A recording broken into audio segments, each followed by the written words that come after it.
అదానికో న్యాయం, ఆడబిడ్డకో న్యాయమా? ఆధారాలు లేకున్నా ఆడబిడ్డను అరెస్ట్ చేయడం ఈజీ, ఆధారాలు ఉన్నా అదానిని అరెస్ట్ చేయడం కష్టం.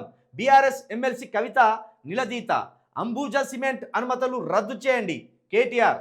100%. ఎంత ఈ మన కవిత ఎన్ని వందల కోట్లకు పాల్పడ్డదని వీళ్ళు అభియోగం పెట్టిండ్రు?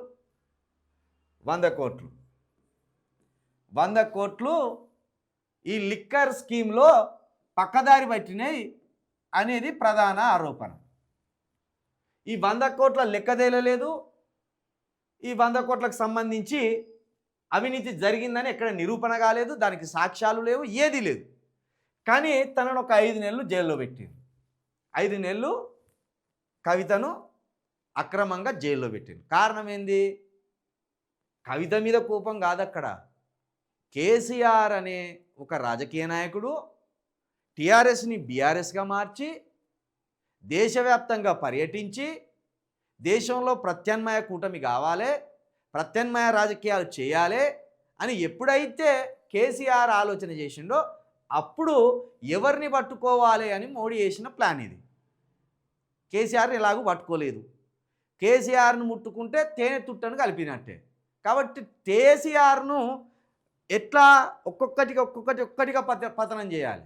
కేసీఆర్ను పట్టుకుంటే మొత్తం ఆగమైపోతాం.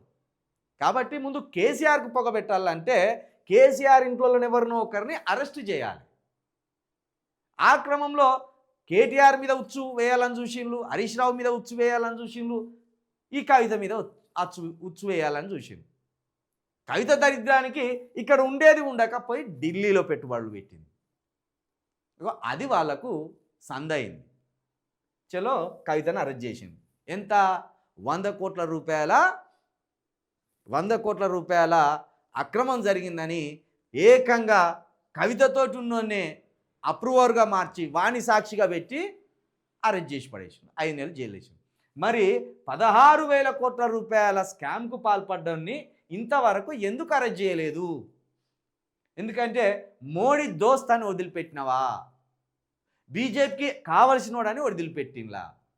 100 కోట్ల రూపాయలతోటి ఓకే అన్యాయం జరిగిందంటే ఇంతవరకు నిరూపణ అయితే కాలేదు కవిత మీద.